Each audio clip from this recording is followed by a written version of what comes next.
Und von meiner Seite auch herzlichen Willkommen in diesem Wochenende Kriya-Seminar.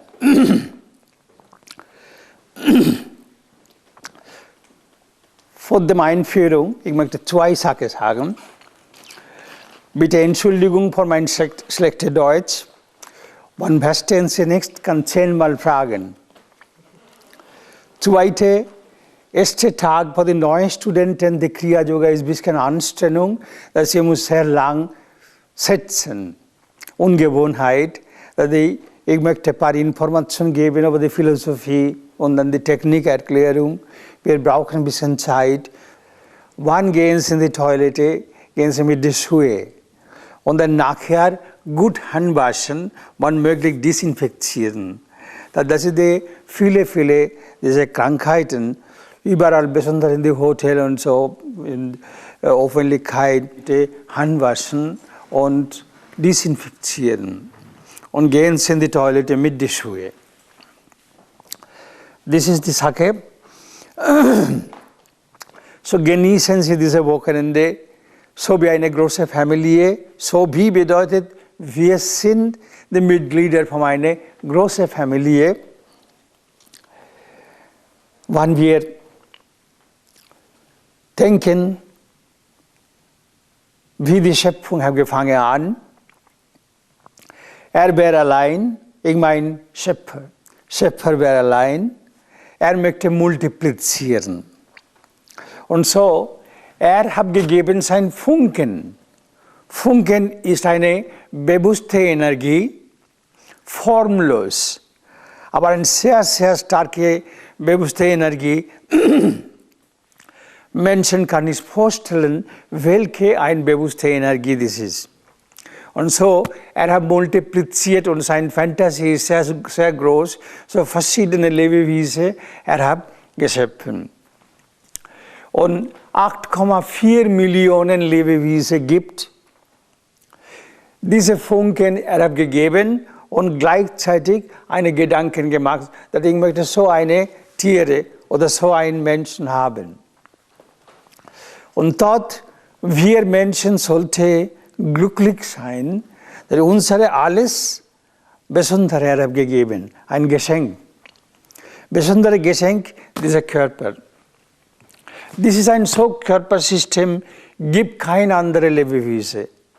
So ein Gehirn, so eine Haut, so eine Intelligenz, Geist, ein Bewusstsein, Zustand. Das ist eine Entwicklung, Zustand, wir Menschen haben gekriegt und haben gekommen in dieser Welt.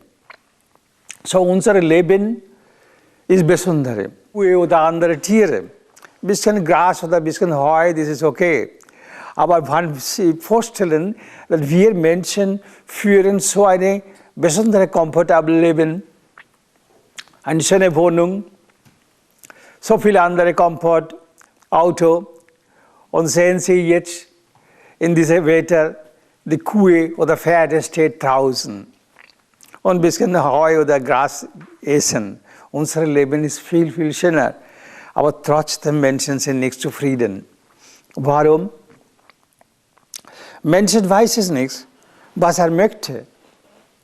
Was er habe nicht, er möchte haben, wenn er kriegt, dann möchte er nichts mehr haben. Und das ist die so. So, das ist ein bisschen schwer für Menschen zu urteilen, was richtig er möchte. Jeder Alter sein Wunsch wechseln. Mein Deutsch verstehen Sie ein bisschen. Man versteht Sie nicht, das ist eine Frage bitte. So,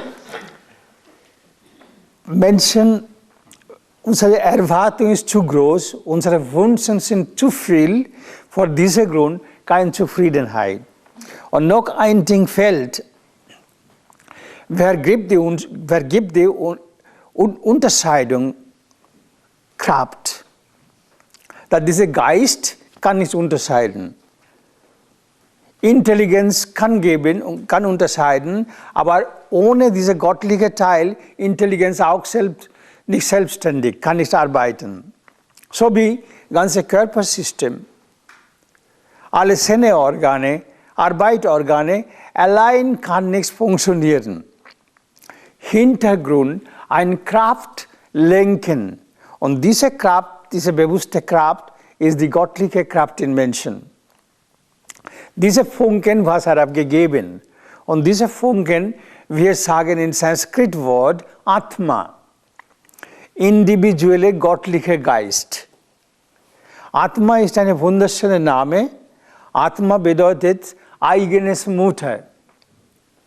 Und Atma gibt sein Brustmilch ganze lebenslang. Das ist Atem. Ohne Brustmilch, man hat die Möglichkeit zu leben. Aber ohne Atem geht nichts.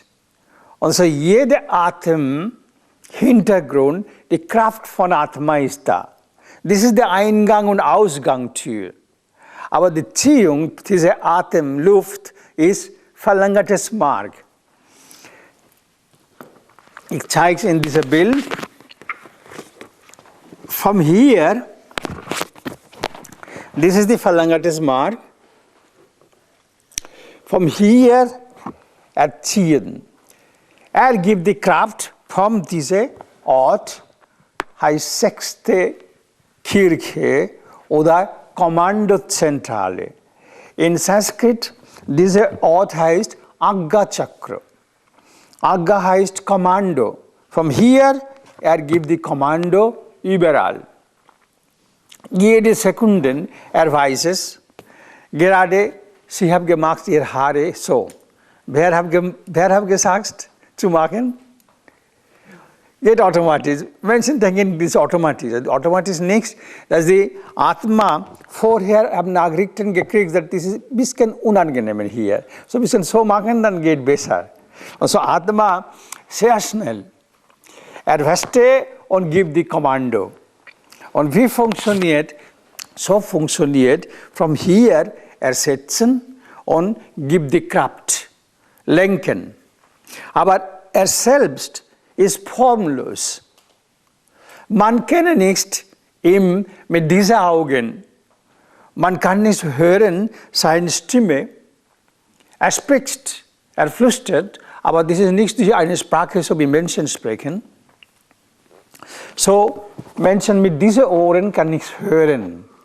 Mit dieser Nase kann ich riechen zu ihm. Mit Hand kann ich berühren, er ist formlos. Wann unser Geist eine ganz ruhige Zustand haben und dann dieser Geist hat die Möglichkeit zu reichen in das Feld von Intuition.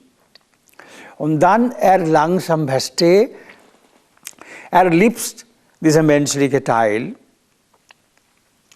Er liebt diesen Körper, das ist ein Instrument zu arbeiten in dieser materiellen Welt.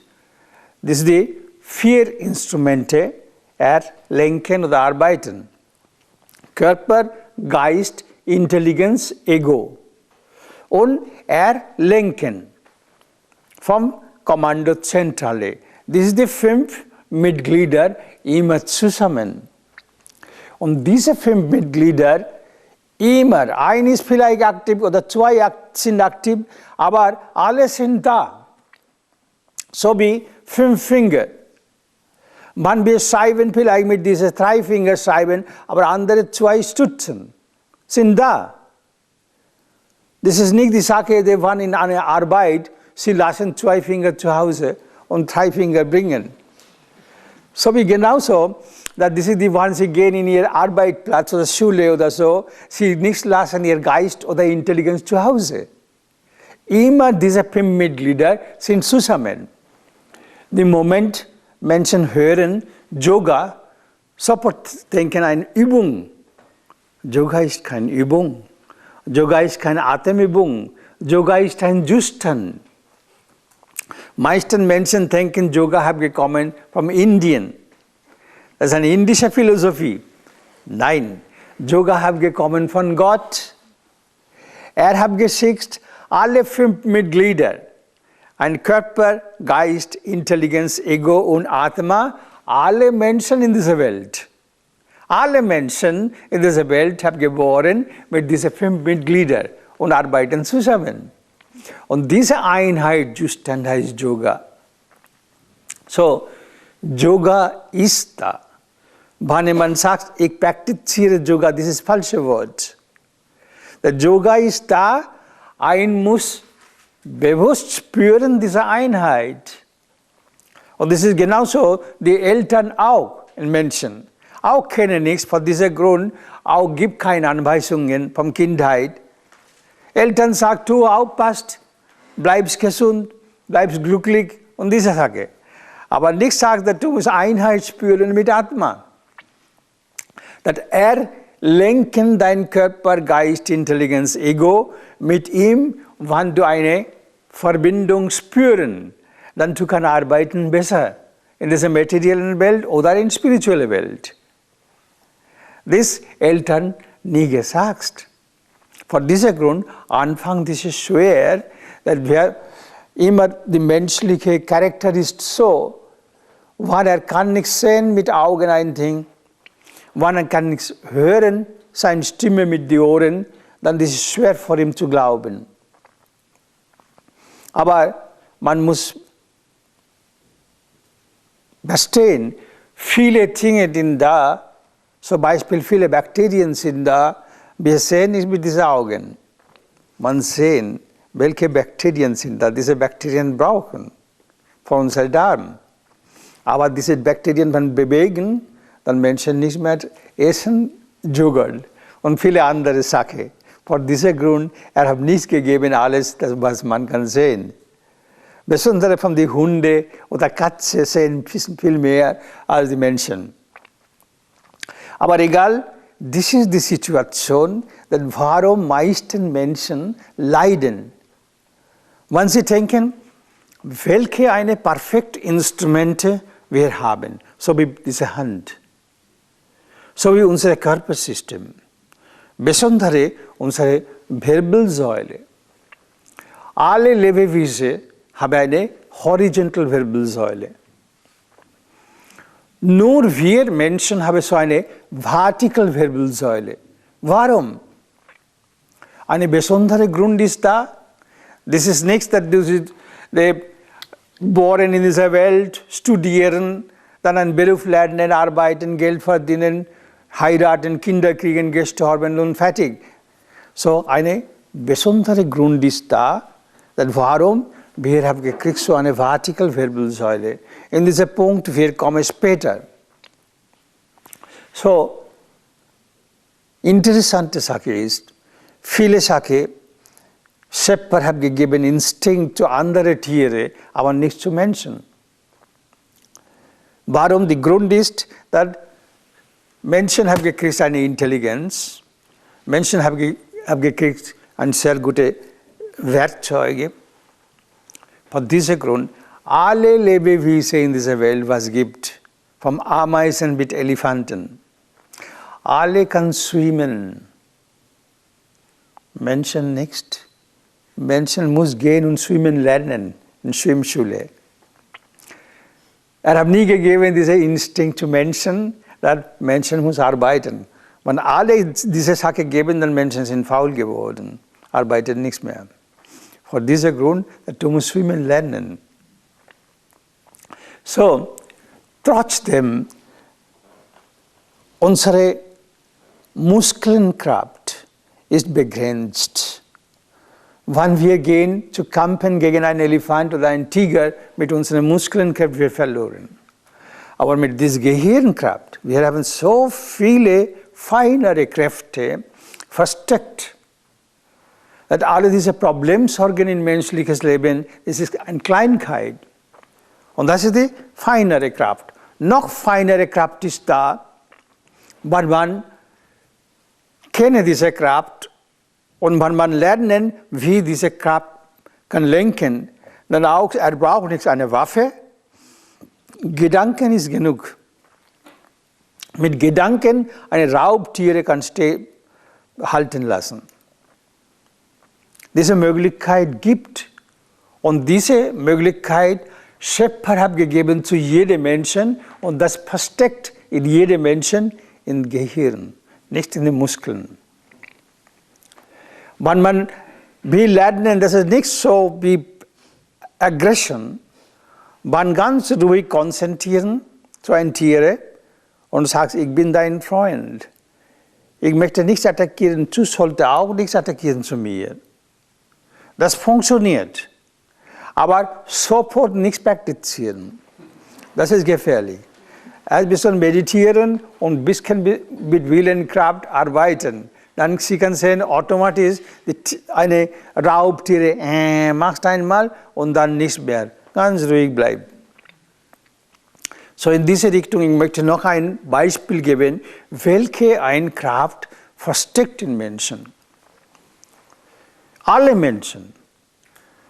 Gott hat gegeben dieses Geschenk nicht zu einer bestimmten Person. Seine Liebe ist die universelle Liebe und er hat gegeben alles für alle Menschen, alle Tiere. So wie die Sonne, Mond, Luft. Nicht eine bestimmte Ort oder eine bestimmte Person. Er hat gegeben allgemein eine sehr, sehr hochentwickelte Yogi. So einmal im Juli ein Tag, der langeste Tag. Und dieser Tag, viele Inder möchten gehen zu seinem spirituellen Lehrer, beugen oder bringen die Respekt. So ein Tag, Lahiri hat gewohnt in Benares, in sein Haus. Und in diesem Tag, einen Tag vorher, eine Frau von Kalkutta, möchte Benares gehen und reichen nächsten Morgen zu seinem Guru, zu Lahiri. Sie haben gekommen in den Bahnhof und ein bisschen spät gekommen und der Zug hat gefährt. So 100 Meter habe gegangen vom Gleis, aber ein Teil steht im Gleis und diese Frau hat geschrien. Das ist der einzige Zug und ich kann nicht mehr gehen und so. Und sie schreien und weinen und so. Dann plötzlich habe ich gesehen, dass dieser Zug hat gehalten. Der Zugfahrer, beide gekommen und suchen, was ist der Grund, haben nichts gefunden. Dann diese Frau rennen und dann haben einsteigen. Wenn sie einsteigen, dann nochmal der Zug hat gefangen an zu fahren. Viele Menschen haben gedacht, das ist so ein Zufall passiert und so. Nächsten Morgen, sie haben gekommen zu Lahiri. Und dann Lahiri sagt zu ihr, uff, der kann nicht bis ein paar Minuten vorher zu Hause kommen. Und der Zug hat verloren und so eine weinst, so habe geschrien, meine Ohren kaputt gegangen. Nächstes Mal ein bisschen vorher kommt vom Hause. So sie weiß es, warum dieser Zug hat gehalten. Kein anderer Menschen erkenne, habe gedacht, aber andere weiß es nicht. Sie weiß es, was passiert. So kann sie vorstellen, die Distanz von Kalkutta nach Benares ist 400 Kilometer. Dort ein Mann setzen in sein Haus, von dort eine riesige große Eisenbahn abgehalten. Und nochmal loslassen. So welche eine Kraft, das ist nur eine Kraft, ich sage, das sind viele, das ist nicht nur in Indien. Es gibt auch viele Menschen hier in der West oder in Europa versteckt, dass diese Menschen, wer richtige erleuchtet oder spirituelle Entwicklung gemacht, die Menschen nicht mehr egoistisch oder nicht mehr zeigen diese Kräfte. Das ist eine geheime Kräfte, das ist nicht zu zeigen Menschen, zu lassen. So gibt auch so viele Beispiele in Indien. Ein Mönch, sein Name war Tiger Swami, sein Name Tiger Swami. Warum? In seinem Ashram alle Tiger, Raubtiere und vegetarische Tiere alles zusammen gewohnt und ein Tiger vegetarische Sachen, Pflanzen gefressen, kein Fleisch gegessen. Das ist sein Einfluss. Von dieser Zeit, er heißt Tiger Swami. Heute Sie können finden auch viele buddhistische Kloster, paar Tiere, so Tiger, so wie Haustiere wohnen. Aber vegetarisch ist nichts. Fleisch essen, aber nicht so viel aggressiv. Also die Menschen haben diese Möglichkeit, ein bisschen kontrollieren. So this ist eine Kraft, versteckt in Menschen, das ist im Gehirn. Und diese Wirbelsäule, das ist die Treppe. Diese Wirbelsäule ist die Treppe vor Himmel und Treppe vor Hölle. Das ist die Treppe. Warum? Wir haben gekriegt so eine vertikale Wirbelsäule. Das ist die Treppe. Dann Sie kann lesen in der Bibel, vielmal geschrieben, 7 Kerze, 7 Säule, 7 Kirche. Man hat gemeint, die 7 Kirche, so 1000 sagt nichts, 7 Kirche, sagt 7 Millionen. 1, 2, 3, 4, 5, 6, 7. Diese 7 Kirche, das ist die 7 Kerze. Was gibt dir die Kirche richtige? Der göttliche Wesen. Eigentlich. Man geht in die Kirche nicht so wie ein Club. Man geht beten, konzentrieren, hingeben und denken über Gott. Und das ist genau in unserem Körper erste Kirche, Steißbeinzentrum. Hier grobstofflich, untere Teil ist mehr grobstofflich und wie mehr obere Teile wir gehen, ist feinere. So wie hier Element ist die Erde. Und das ist die Steißbeinzentrum, die letzte Wirbel in der Wirbelsäule. Das ist mit unserer Wohlstand, materiellen Welt, Wohlstand zu tun. In der Erde alle unsere Wohlstand, materielle Wohlstand steht.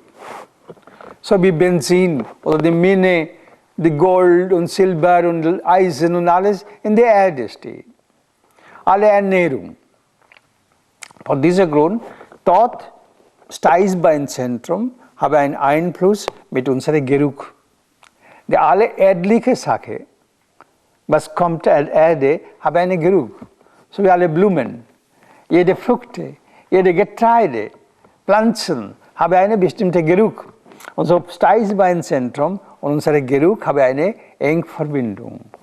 Wenn hier eine Verletzung kommt, ein Nerv gebrochen oder Verletzung, man kann sofort verloren den Geruch. Zweite Chakren oder Kirche, das ist das Element Wasser. Das ist mit unserem Geschmack zu tun. Geschmack und Kreuzbeinzentrum eng Verbindung. Man hier eine Verletzung, man kann verloren Geschmack. Dann die dritte Kirche. Das ist die Navel und das ist Feuer. Element ist Feuer. Feuer und unsere Sehkraft, eng Verbindung. Navel und unsere Sehkraft, eine eng Verbindung. Man verdauende Organe sind schwach geworden. Dann automatisch unsere Sehkraft reduziert. So Beispiel die Diabetiker. Diabetiker, langere Zeit, wenn zu viel Zucker ist, dann Augen auf, nicht in Ordnung und Sehkraft verloren. Das ist meistens der Hauptgrund. Es gibt einen anderen Grund für die Augen nicht in Ordnung. Das kann eine Erbschaft ist da und ein anderer Grund ist da. Aber Hauptgrund ist die Navel. Und die Navel, von der Ernährungssaft kommt die Hitze im Körper, Kraft. Und auch unser Geist hat geboren vom Navel.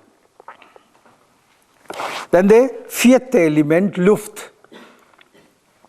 Die körperliche Arbeit hat einen Einfluss. Wir berühren und wir spüren, das ist heiß oder kalt, hart oder weich. Alle diese Gefühle kommt von dieser Berührung. Hand. Hand und Herz, eng Verbindung.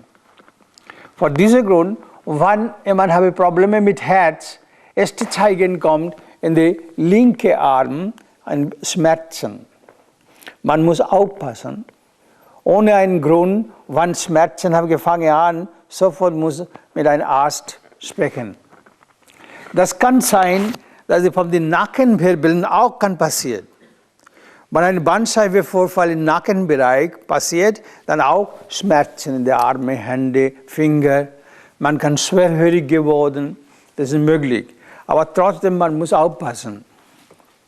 Das ist das Herz, vierte Element. Dann fünfte, das ist das feinste Element, Äther. Äther, und hier ist unsere Hörkraft. Nackenzentrum und Ohren eng Verbindung.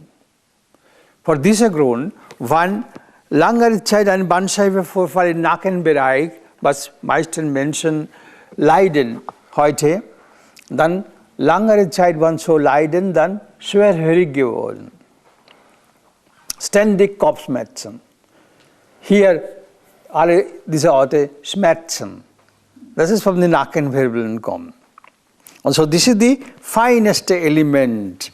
Und dann kommt die sechste Kirche, Atma, göttliche Teil setzen und von dort alles lenken. Und dann siebte Kirche, das ist Altar von Gott oder Altar des Vaters, welchen Namen sie rufen, das ist in Fontenelle. Jede Mutter weiß es, dieser Ort. Ein neugeborenes Kind, wenn sie geben ihr Finger, ein Loch kann finden und weich. Und das ist Fontenelle. Altar des Vaters, Altar von Gott im menschlichen Körper. In diese Richtung, wenn Sie Bibel lesen, dann verstehen Sie Bibel.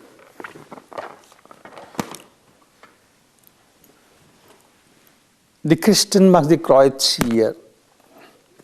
Meisten Menschen wissen nicht, warum. Hier machen das Kreuz. Warum machen nicht hier das Kreuz? Hier macht das Kreuz. Und denken, das ist unser Eigentum. Nein, das Kreuz ist gekommen von Gott, für alle Menschen. Das Kreuz existiert innere in Menschen. Jede Menschen haben ein Kreuz. Das ist das Kreuz. Das ist die Kreuzung. Das ist das Kreuz. Genau hier steht Christusbewusstsein. Die Hindus sagen Krishna-Bewusstsein oder Kali-Bewusstsein. Die Buddhist sagen Buddha-Bewusstsein hier. Und das ist das Kreuz. Kreuzung, obere Teil, die ganze Wirbelsäule, untere Teil. Das ist das Kreuz. Von diesem Grund, man macht hier. Und dann kommt in die Kreuz 7 Kirche, 7 Säule, 7 Kerze. Alles diese 7, das sind 7 Chakren. Und diese Wahrheit versteckt. Wenn in dieser liegt, Bibel lesen, dann verstehen Sie Bibel. Ohne verstehen Sie nichts. Von diesem Grund, Christus auch hat gesagt, Menschen haben Ohren, kann hören, verstehen nicht. Aber andere Seite gesagt, wenn man suchen, kann finden. Wenn richtige Wunsch haben, dann zeigt der Weg. Und wenn sie ist nicht so viel interessiert, dass diese Wissen kommt nicht. Wenn sie meditieren, konzentrieren, Bibel lesen, jedes Mal sie finden neue Sachen von Bibel. Wahrheit ist dieselbe in jeder Schrift. Ohne Meditation verstehen sie nicht die Schriften oder Bibel. Ohne Meditation sind Papagei geworden. Was sie hören und die Bibel, Zettel ist da, die Predigt für Hochzeit, Beerdigung, so muss lesen. Aber vom Herz, sie verstehen sie nicht. Von diesem Grund, das Meditation, dieser Teil fällt. Viele Menschen gehen in die Kirche richtig interessiert, aber warum so viel Interesse nicht in die Kirche gehen? So ein bisschen Pflichtgefühl. Samstag, Sonntag ich bin Katholik oder Protestant, ich muss in die Kirche gehen, ohne das ist eine Blamage. Meine Nachbarn gehen, ich auch muss gehen. Aber wenn in die Kirche gehen und beten, stehen, beten, in einer Seite die Wort, die Gebet, sie sprechen, andere Seite Konzentration in diese Kleidung. Diese Kleidung ist schön. Die Ohrringe ist so schön. Die Kette ist wunderschön. Wenn dieser Gedanke ist da, das ist keine richtige Gebet. Und warum kommt diese Sache? Wir sagen Deviation of Prana. Das ist in unserem Körper 49 verschiedene Luftarten funktioniert. 49. Und von 49, 5 Luftarten ist der Haupt. Ich komme in diesen Punkt später, dann wann wir kommen in die Kirche. Verschiedene Richtungen die Menschen kommen, manchmal vielleicht 100 Meter, manchmal 1 Kilometer weit weg. So viele verschiedene Gedanken sind da. Zu Hause, was habe ich gemacht, oder nächste Pflicht, was kommt. Alle diese Gedanken ist da.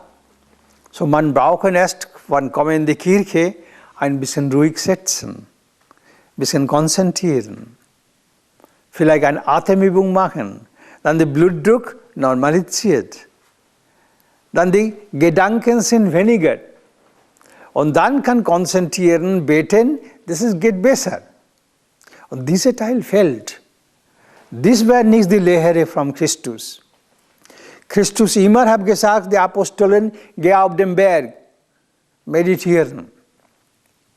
Er hat nicht gemeint, Berg bedeutet 1000 auf dem Berg.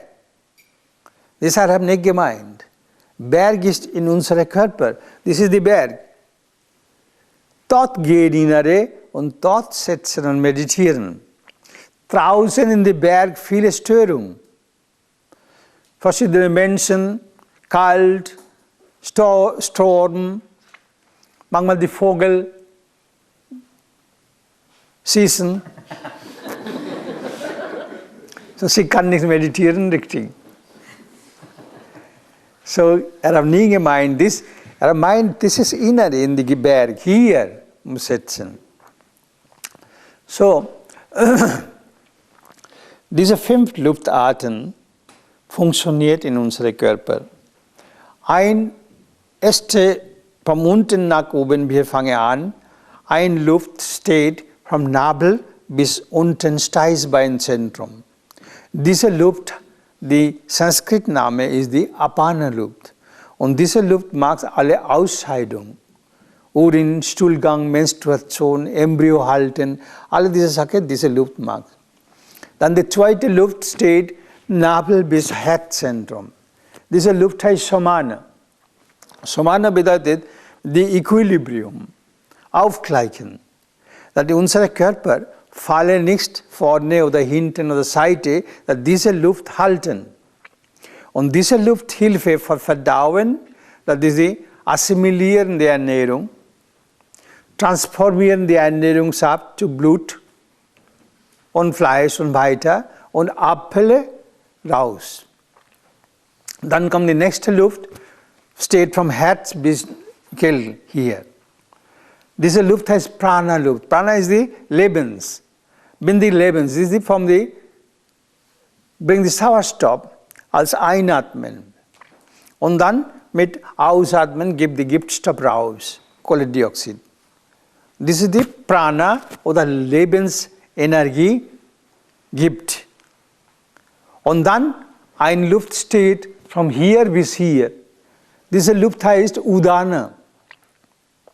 Man sprechen, blinzeln, aufstoßen, gähnen, singen, alle diese Sachen, diese Luft macht, funktioniert. Und diese Luft steht bis Ende. Wenn man gestorben, Ende nach dem Tod, diese Luft steht im Körper.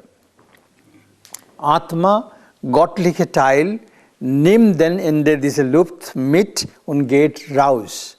Und dann die Person nicht, aber das Körper ist tot.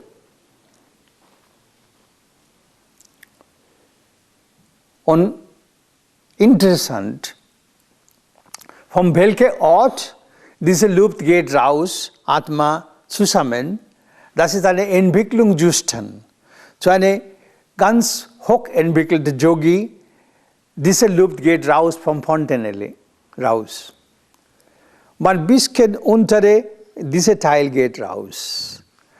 Die weniger entwickelten Menschen geht vom unteren, vom Fuß. Die Menschen nicht meditiert, nicht spirituelle Richtung haben gegangen, ein normales Leben haben geführt, so ein bisschen mehr tierisches Leben, der mehr untere Teil geht. Das man kann merken. Man Arzt sagt, ja, sie ist tot oder er ist tot, wenn man beobachten, eine Zeit kommt, Hand so einmal bewegt und Fuß einmal so bewegt. Das bedeutet, dass genau von diesem Ort, diese Atma ist raus mit diesem Körper, dieser Luft. Das ist nicht Ende. Glauben Sie, andere zwei Körper steht. Wir alle Menschen haben drei Körper. Einer ist die grobstofflich, dieser Körper haben gebaut vom Material. Wir kriegen von unseren Eltern, von der Ernährungssaft, transformieren zu Blut, Fleisch, Knochen, Knochenmark, Samen. Von diesem Samen, feineste Teil, wir haben das Körper haben geboren. Aber andere zwei Körper, Astral und Kausal, haben nichts geboren vom Material. Vor diesem Grund, diese zwei Körper sind unbegrenzt, unsterblich. Diese zwei Körper unsterblich, bleiben immer. Egal wer hat verloren Körper heute, mit anderen zwei Körper existiert.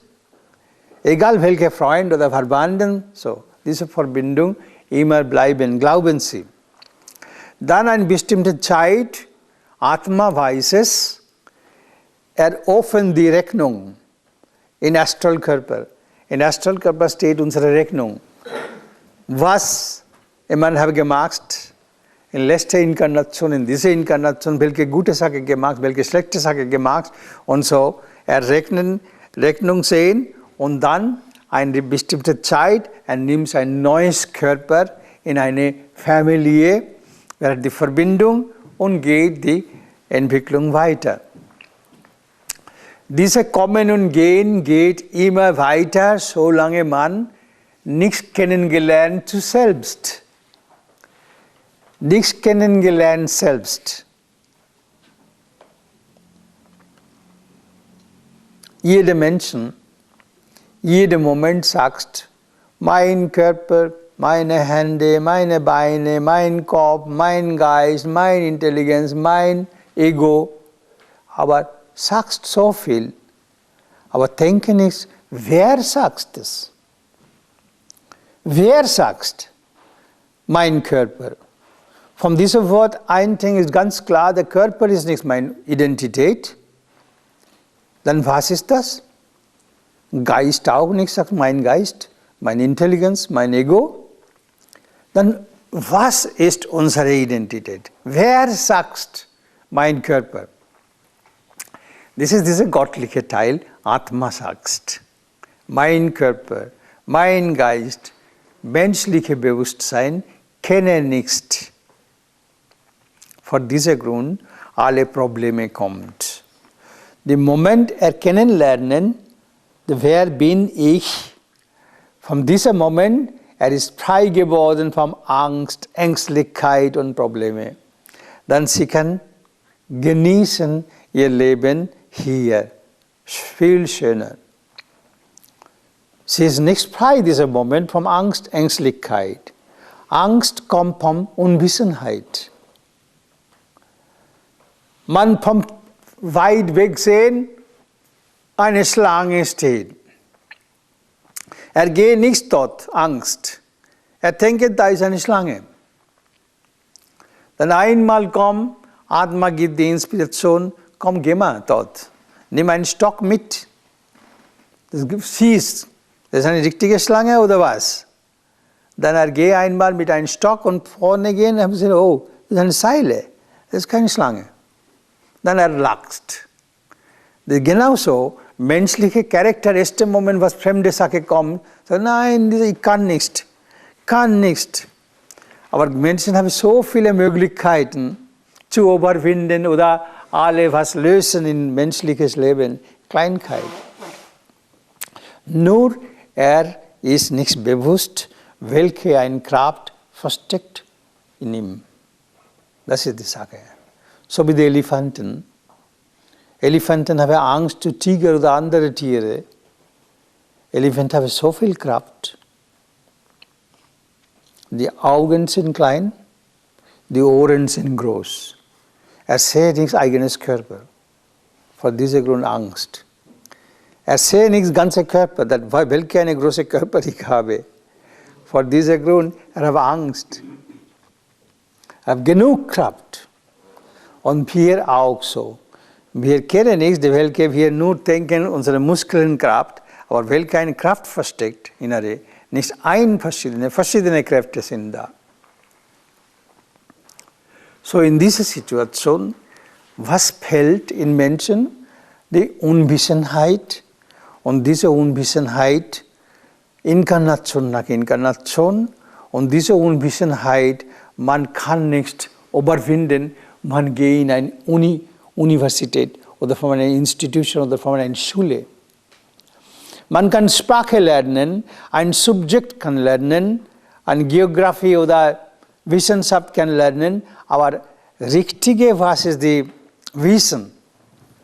Das kann nichts lernen in Uni. Man muss meditieren. Auch beim Theologie studieren, keine Ahnung. Muss meditieren. Alle Wissen, hat gegeben, versteckt. Ist innere gehen. Dann sie kann finden. So, man braucht eine Meditation. Und was ist richtige Wissen? Die Wissen, was hilft zu uns, die Inkarnation Dunkelheit von Unwissenheit, was wegmachen. Das ist die richtige Studium oder Wissen. Sprache lernen, das bringt gar nicht so viel. Das ist für Ihr Beruf oder ein anderes Subjekt, wenn Sie studieren, für Ihr Beruf, das ist okay. Aber für die spirituelle Richtung bringt nicht so viel. Man muss meditieren. So, wie alle Dinge sind versteckt in Menschen, ich gebe noch ein Beispiel und dann wir gehen in andere Richtung. So, vorstellen Sie, ein neugeborenes Kind, gerade geboren, egal ein männlich oder ein weiblich. Erster Moment, das Kind ist ein Kind von einem Ehepaar. Das Kind ist ein Enkelkind auch von einem Ehepaar. Das Kind ist ein Urenkelkind vom Ehepaar. In das Kind, dieser Moment, ein Bruder oder eine Schwester schlafen. In das Kind, ein Freund oder eine Freundin schlafen. In das Kind, ein Ehemann oder eine Ehefrau schlafen. In das Kind, eine Mutter oder ein Vater schlafen. In das Kind, ein Großvater oder eine Großmutter schlafen. Wie? Das ist genauso, alle Wissen, Schöpfer hat gegeben zu Menschen und gehe jetzt arbeiten. Man muss innere gehen, dann kann finden. So was heilige Menschen selbe Erfahrung gemacht, wenn diese Erleuchtung kommt, dann dieser Menschen ist nicht mehr interessiert für selbst. Dann die Menschen, so wie Gott, möchten nichts vom eigenes was haben. Die Menschen möchten geben, was Erfahrung haben gemacht. Alle Menschen, die leiden in dieser Welt, sollte man meditieren oder diese Sache macht, dann kann überwinden. Und so habe ich gelassen. Das ist genau so eine Situation, diese Kriya-Yoga, eine Zeit, nur die sehr hochentwickelte Menschen haben gepraktiziert. Und dann das wird versteckt. Dann Babaji nach dem Christusbild. Dieser Babaji ist nicht dieselbe Babaji, was in Hariharananda kann oder so Menschen denken zusammen. Das ist nicht dieselbe Babaji. Ein Konflikt hat gebracht, eine lange Zeit, viele Menschen gedacht, dieser Hariharananda kann, ist der Babaji vom Kriya-Yoga. Aber nicht. Hariharananda kann hat gestorben in 1984. Und dieser Babaji bis heute, existiert in dieser Welt. Mit selber Körper. Und kann materialisieren seinen Körper vom Himalaya bis Alp, überall. In einer Sekunde. Und dieser Babaji hat gerufen zu seinem Schüler Lahiri Mahasaya. Diese Geschichte man kann lesen in der Autobiografie eines Yogi. Und hat gesagt, das ist mein Wunsch, dass diese Kriya-Yoga, das ist eine göttliche Wissenschaft. Das ist nichts zu tun mit Religion. Das ist nichts zu tun mit Fanatismus oder Dogmatismus. Das ist eine göttliche Wissenschaft. Ich möchte alle Menschen in dieser Welt, besonders die Familienmenschen, sollte diese Kriya-Yoga praktizieren. Und jede bleiben mit eigenes Religion und folgen genau 100% richtig in eigenes Religion. Und so bitte verbreiten diese Kriya-Yoga. Dann Lahiri Mahasaya verbreiten, viele Schüler gekommen, aber noch nicht in die West. Dann alle vorbereiten, dann endlich Paramahansa Yoganandaji gekommen in 1918 in Amerika. Und dann hat gebracht die Botschaft vom Kriya-Yoga. Hat auch nicht so viel Zeit gehabt. Hat Vortrag gehalten und einen Zettel geschrieben, dass vorher Menschen kommen in Kriya-Yoga eine Vorbereitung, Übungen machen. So bis heute Self-Realization Fellowship von Los Angeles gibt diese Zettel. Aber das ist nicht der traditionelle Weg. Traditionell vom Kriya-Yoga ist direkt Lehrer-Schüler Verbindung. So egal, dann nach dem Paramahansa Yoganandaji viele Menschen von Europa, Amerika geschrieben, dass wir haben keinen Lehrer. Wir wissen nicht, dass diese Übungen wir praktizieren richtig oder nicht. So bitte schicken Sie einen Lehrer. Dann mein Lehrer, Swami Hariharanandaji, 1974 gekommen in Europa. Bisschen gemacht über Kriya-Yoga, ein paar Menschen gekommen, ein paar Gruppen und so, aber war auch alt geworden und so nicht so viel Möglichkeit gewesen. Dann 1977 Dhirananda gekommen mit ihm. Und dann habe ich gelehrt Kriya-Yoga. So bis heute geht es so weiter.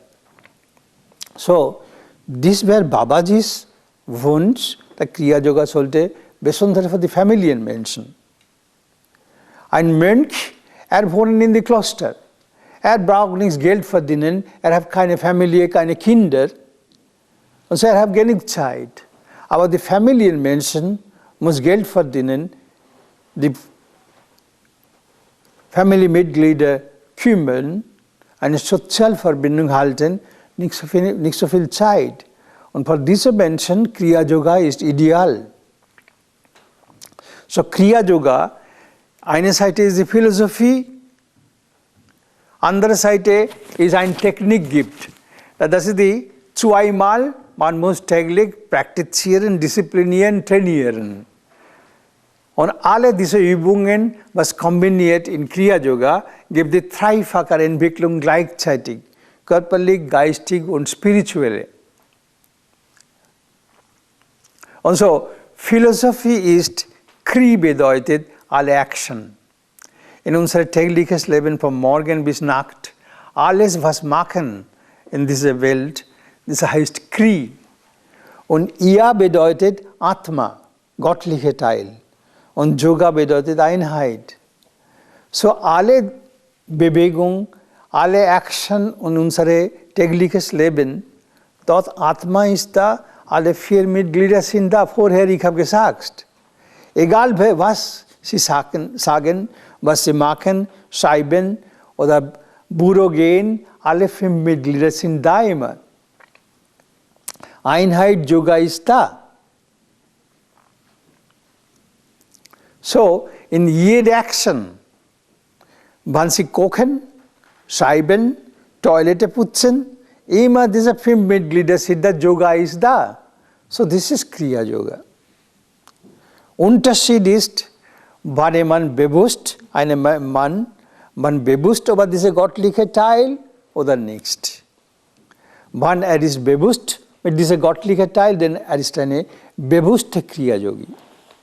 Und andere, wer ist nicht bewusst, heißt unbewusste Kriya-Yogi. Aber alles sind die Kriya-Yogis.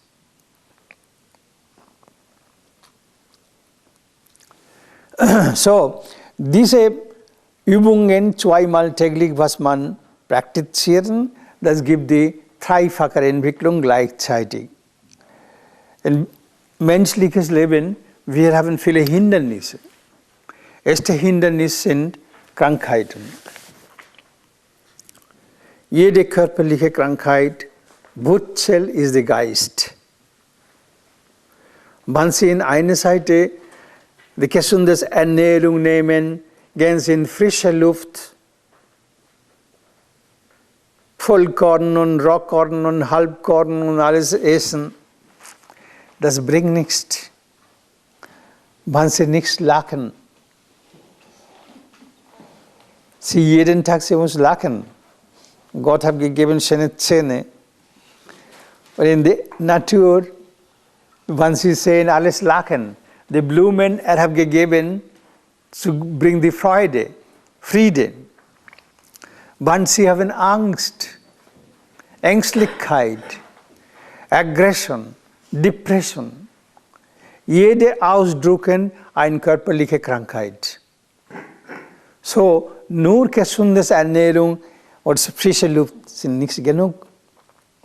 Sie muss lachen, sie führen ein Leben ohne Angst. Ohne Angst, wie sie kann führen, wie sie kann überwinden, wenn sie haben richtige Vertrauen über Gott. In einer Seite sie glauben zu Gott, aber sie haben Angst, dann das ist nicht richtiger Glaube. Wenn richtiger Glaube sie haben für Gott, dann sie haben keine Angst mehr. Wem ich habe Angst? Er schützt zu mir. Er schützt jeden Moment. 3 Minuten, wenn er nicht atmet, das Körper ist tot. So er schlafe nicht. Er setzt 6 Zentimeter von diesem Ort hier, in alle Menschen, hier. Von hier 6 Zentimeter innere ersetzen. Niemand kann kommen so nahe. Selbe Person setzen zu alle ihr Verwandten. Ihr Mann, ihr Frau, ihr Kinder, ihr Freund, ihr Landleute, Nachbar, dieselbe Person. Atma. Formlos. Ewig. Vor diesem Grund, er hat keine Festname, keine Festadresse und Telefonnummer. Unser Name, Adresse, Telefonnummer, jede Inkarnation wechseln. Er ist ewig, so er habe keine richtige Familienname, keine richtige Telefonnummer. Er ist in jeder Ecke, dann er braucht viele, viele Telefonnummern.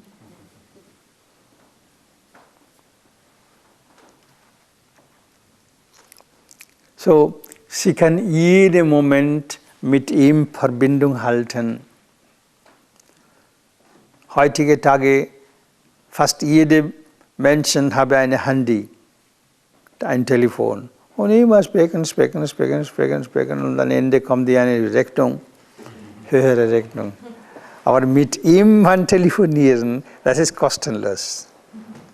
Mit ihm eine Verbindung, höre Ameisen, höre alles.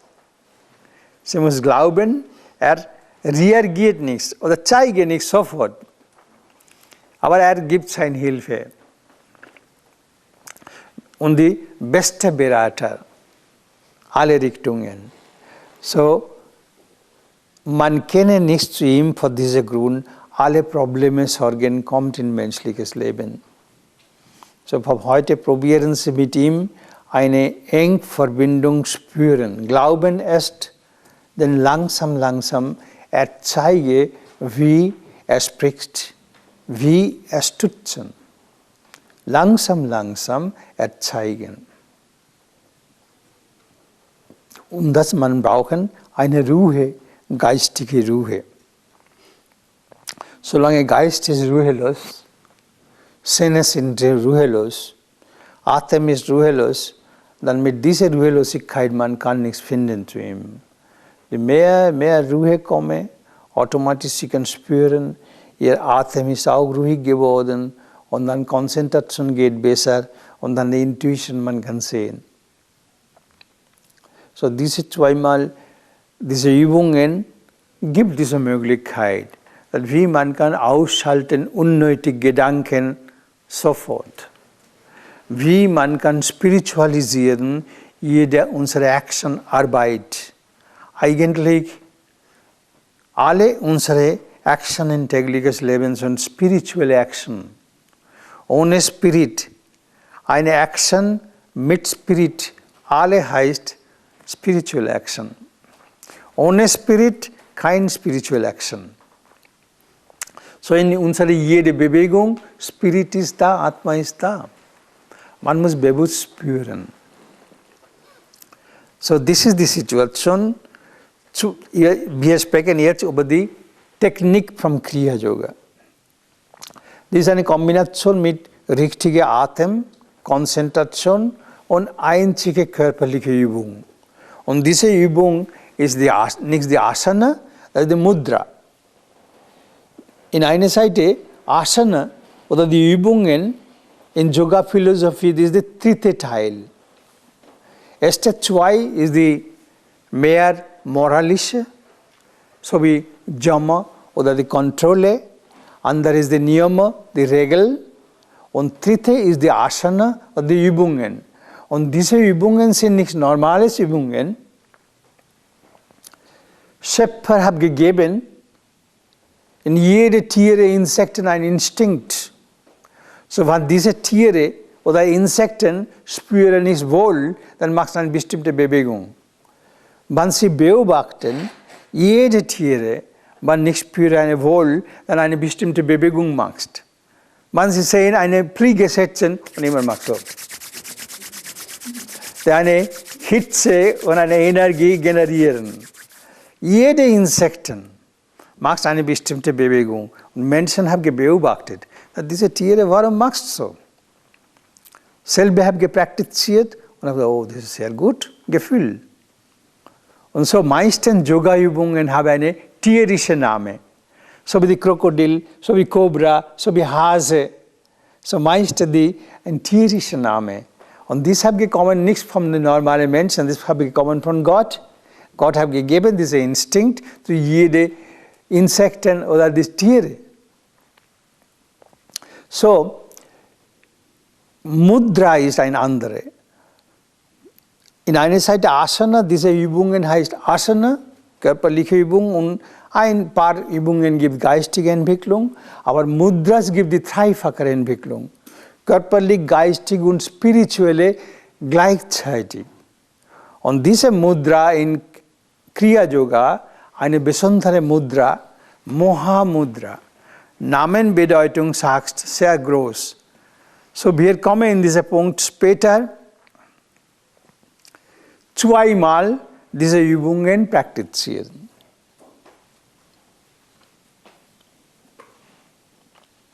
Morgen vor dem Frühstück erst gehen auf dem Bad, waschen. Jeden Tag Unterhose, Unterhemd wechseln. Das ist sehr wichtig. Das ist eine frische Energie fließend durch unseren Körper. Und das muss sauber sein. Und für eigenes Gesundheit. Zähne putzen. Nicht denken, nach dem Frühstück Zähne putzen. In der Nacht, ich habe geputzt Zähne, nach dem Frühstück nochmal Zähne putzen. Nein. Ganze Nacht ein Verdauungsprozess geht. Und das ganze Gas kommt in den Mund. Und wenn Sie schlucken, selbe Gift geht zurück in den Magen. So, morgen beim Aufstehen nicht sprechen. Erst gehen in die Toilette, im Mund, erst spülen. 2-3 Mal. Und vorher, ein Tipps, vorher nicht sofort die Zahnbürste und Zahnpasta nehmen. Erstmal diese Finger gut massieren. Minimal 3 Mal alle Gaumen gut massieren. Innere, den oberen Gaumen mit Daumen 2-3 Mal gut massieren. Das ist die richtige Zähneputzen. Wenn Zähne die Gaumen nicht halten, nur Zähneputzen ein bisschen gut, was bringt? Das bringt gar nichts. Eine Durchblutung kommt in die ganze Gaumen, wenn diese Massage machen. Und dann nehmen die Zahnpasta und gut Zähne putzen und nicht einmal mit einem Bäcker, fertig, nichts. Die meisten Zahnpasta ist die Chemie und das steht in dem Mund, Anfang das ist die Pfefferminzgeruch und man denkt, oh, mein schöner Geruch in dem Mund, ich nichts waschen. Das ist falsch. Gut waschen, spülen, Zähne gut putzen. Dann Mund voll Wasser nehmen. Und dann kaltes Wasser in offene Augen geben, minimal 10 bis 15 Mal. Das ist gut für die Augen. Dann alle diese Orte gut putzen mit Wasser. Dass die Lymphdrüsen sind da. Man 2 Tage nichts putzen, kommt stinkt von hier. Hier stinken. So gut putzen. Das ist die richtige Waschen. Zähne putzen, Augen und das Putzen. Und hier eine lange, man hat nie geputzt, eine alte Schleim steht hier. Von diesem Grund meisten Menschen sind Opfer von Erkältungskrankheiten, andere chronische Krankheiten, schlechter Mundgeruch oder schlechter Atemgeruch kommt. Da dieser Schleim ist faul geworden. Und das jeden Tag diese Schleim gut putzen. Mit Daumen geben, innere, Anfang ein bisschen so husten oder so kommt und das brauchen. Und dann Sie kann sehen, die gelbe, dieser Schleim kommt raus. Bis frische Speichel kommen, hier putzen. Dann Sie haben nie mehr die Erkältungskrankheiten oder andere chronische Krankheiten. Meistens die Stirnhohlentzündung oder die Nebenhohlentzündung kommt von diesen Bakterien. Das geht in die Augen und überall. So jeden Tag putzen, dann Sie können sehen, frisch den Mund. So, das ist ein Tipp und so muss man machen. Dann sauberes Kleider setzen. In eine Ecke, wenn Sie möchten, machen ein Altar, so wie hier, das ist eine Atmosphäre. Ein paar Blumen, viele möchten nicht das Räucherstäbchen, okay, kein Problem. Und wenn Sie nichts möchten, so ein Altar, auch brauchen Sie nichts. Hier zu Hause Altar ist ein bisschen schwierig. Ich weiß es. Im Moment kommen die Nachbarn und sehen Bilder und Kerzen und Blumen. Sofort sagen, oh, er ist ein Sekt. So, habe gelassen Gott weit weg. Nur in der Kirche. Im Hause ist kein Chance zu Gott bleiben. Er muss in der Kirche bleiben. Das ist nicht richtig. So, gerade sitzen. Egal welche Position, das ist Ihre Wahl. Das gibt in Kriya-Yoga keine Anweisungen, nur immer für Ihre Gesundheit Wirbelsäule gerade halten. Man stehen, sitzen, liegen, bewusst. Die zwei Nervenstrom fließen immer. Wenn man gerade sitzen, dann fließen ganz ohne Probleme. Wenn so sitzen, dann nachher ein paar Jahre später kriegen Sie Probleme mit den Kreuz- und Nackenwirbeln. So meistens Bandscheibenvorfälle, das ist der Grund. Die falsche Setzung, die Haltstellung.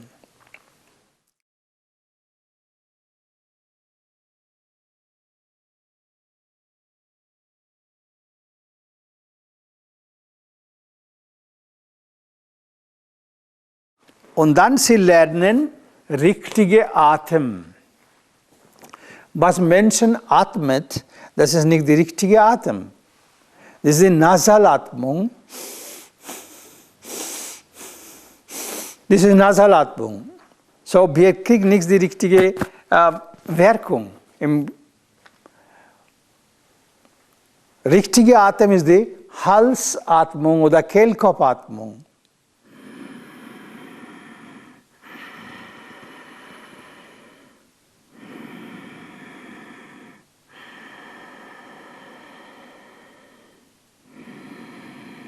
Das ist Halsatmung. Nasalatmung. Anstrengung. Weniger Wirkung. So vom heute lernen Halsatmung.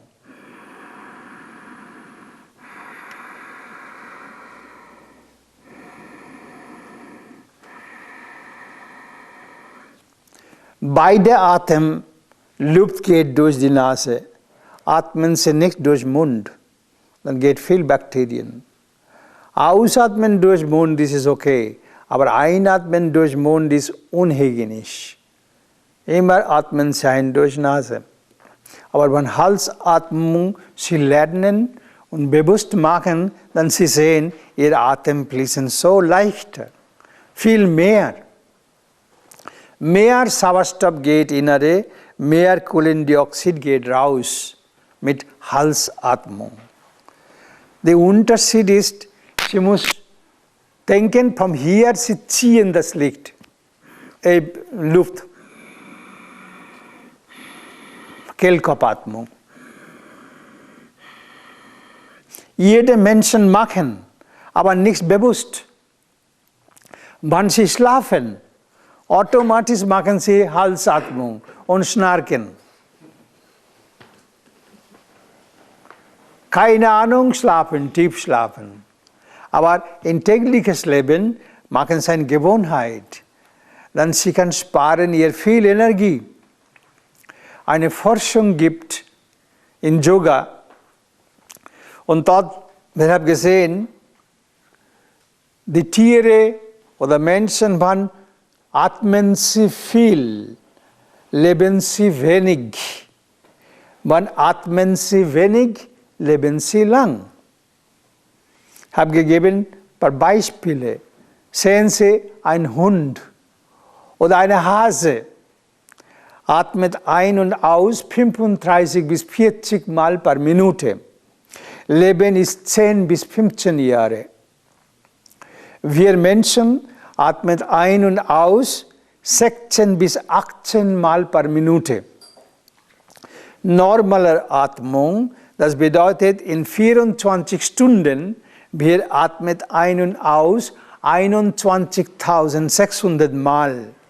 Das ist nicht so wenig. Das ist nur normale Atmung. Wenn Sie essen und dann rechnen, dann schnell. Wenn Sie haben Ärger oder ängstlich, dann atmen Sie schneller. Wenn Leidenschaft ist da, atmen Sie schneller. Dann, das ist nicht mehr, aber trotzdem mit diesen 16 bis 18 Mal per Minute, durchschnittlich unser Leben ist 65 Jahre. Ein Elefant atmet ein und aus 8 bis 10 Mal per Minute. Genau diese Halsatmung wir machen, 8 bis 10 Mal. Und ein Elefant lebt 100 bis 125 Jahre. Ein Alligator, Krokodil, Schildkröte atmet ein und aus 3 bis 5 Mal per Minute. Leben ist 300 Jahre. So, Sie können sehen, wenn Ihr Atem ist belastet, Sie haben keine Kraft, keine Konzentration. Sie können sehen, eine Hochleistungssportler, 400 Meter oder 800 Meter haben gerannt und genau diese Zeit, die Journalisten gehen und fragen, oh, wie wäre? Er hat Atem belastet, er kann nicht Antwort geben. So. Oder Sie sehen einen Boxer. Erster Moment kommen die Bühne, dumm, dumm, boxen. Und jede Runde reduziert seine Kraft und Atem. Dann 11., 12. Runde, er hat keine mehr Kraft, er hat keine Konzentration, nur macht Hand, das und so und ein Schlag und Kau. So, Atem ist unsere Kraft. Atem ist unser Leben. Atem ist unser Bewusstsein. So, wenn Halsatmung in tägliches Leben eine Gewohnheit machen, dann Sie haben keine Atembelastung. Auch geistig. Niemand kann stören zu Ihnen. Wann Halsatmung machen. Immer Sie haben Harmonie, Ruhe, Innere. So diese Halsatmung und dann eine Atemübung gibt, verschiedene Atemübungen, praktizieren Sie mit dieser Halsatmung. Kriya in Action jetzt. Morgen Meditation ist Ende, jetzt Sie möchten frühstücken, Verbindung halten. Unsere Verbindung mit Gott ist nicht nur am Samstag und Sonntag, nicht nur am Morgen oder Abend oder nicht nur in Weihnachten. Unsere Verbindung mit Gott ist in jeder Sekunde. Und wie viel Sie diese Verbindung spüren mit sein Teil, mit Atma, göttlicher Teil. Dann kommt die Kriya in Action. Frühstücken, einmal sagen, komm, wir genießen Frühstück. Wenn Frühstück ist da, sagen Sie, ich danke dir, so gute Frühstück, du hast gegeben, so gute Früchte. Die Kühe essen ein bisschen Gras und Heu und wir essen Banane und Apfel und Birnen und so viele verschiedene Orangenjuice und Vollkornbrot und Butter und Käse und Wurst und alles, so viele essen. Trotzdem Menschen sind nicht zufrieden. Also, immer erst Opfer zu Gott alles essen. Sagen Sie, ich danke dir für gutes Essen. Ohne ist man stehlen. Er gibt keine Strafe, aber er hat gegeben, alles kostenlos. Gott hat gegeben, alle diese Sachen kostenlos zu uns. Wir kaufen in den Markt, okay. Aber er hat gegeben, alles kostenlos. Und das ist unsere Pflicht, wir müssen sagen, ich danke dir. Dann alles, was Sie nächste Zeit machen, Hose an oder Kleider an vorher, machst du hübsch, denken Sie. Dann geistige Navigationssystem einschalten. Wann gehen Sie Ihre Arbeit oder Schule, denken Sie diesen Weg. Und wann mit Auto fahren, setzen im Auto, sagen Sie gute Fahrt und dann Motor einschalten und fahren. Jeden Moment diese Kriya-Bewusstsein halten, dann Sie können sehen, immer diese Schutzengel, immer schützen. Man denkt, ein Schutzengel ist da, aber kenne nichts zu ihm. Dieser Schutzengel ist die Atma. Jede Sekunde sagt, vorsichtig, da ist ein Loch. Gib nicht deinen Fuß dort. Wenn du gibst deinen Fuß, dann gebrechen. Aber manchmal Menschen hören nichts, beschäftigt mit verschiedenen anderen Gedanken und gibt die Fuß und dann brechen. So, immer mit ihm eine Verbindung halten. Das ist Kriya. Ein Tag, wann Sie haben wenig Zeit für Meditation, das macht nichts. Sie können kompensieren in Tagesarbeit, diese Verbindung halten. Und Kriya, Sie können langsam finden, das ist Ihr tägliches Leben. Kriya. Das ist nichts zu tun mit Religion. eine göttliche Wissenschaft. Alle die Zellen langsam öffnen. Minimal, sie kann arbeiten besser, ein Familienleben kann führen besser, mit Liebe, mit Harmonie, ohne Angst und so. Gott kommt oder nicht, das ist seine Entscheidung. Aber er möchte gerne kommen zu seinen Kindern. Aber Kinder akzeptieren nicht. Ich habe gesagt, die Leute möchten nicht Altar lassen, Gottes Altar zu Hause. Wenn Gott kommt zu ihnen und klingen, sie öffnen die Tür. Hallo? Ja, ich bin Gott, habe gekommen, Besuch zu Ihnen. Sie sofort lachen. Gott habe gekommen, Betrüger. Akzeptiere nicht. Er weiß es, das, von diesem Grund er komme nicht. Wenn voll Bewusstsein sie richtig möchte haben zu ihm, so wie ein kleines Kind. Anfang, man weint, Mutter gibt ein Spielzeug, dann hat es ein bisschen Ruhe. Dann nochmal weinen, dann Mutter gibt ein bisschen Milch oder ein paar Bonbon, dann ein bisschen Ruhe. Aber eine Zeit kommt, Bonbon ist nichts mehr interessant, Spielzeug ist nicht interessant, möchte Schoß haben. Wenn so ein Zustand komme und sie möchte Gott richtig haben, dann er kommt. Vorher, er gibt alle anderen seine Sache, Wohlstand und alles. Aber wenn richtig weinen vor ihm, dann er kommt.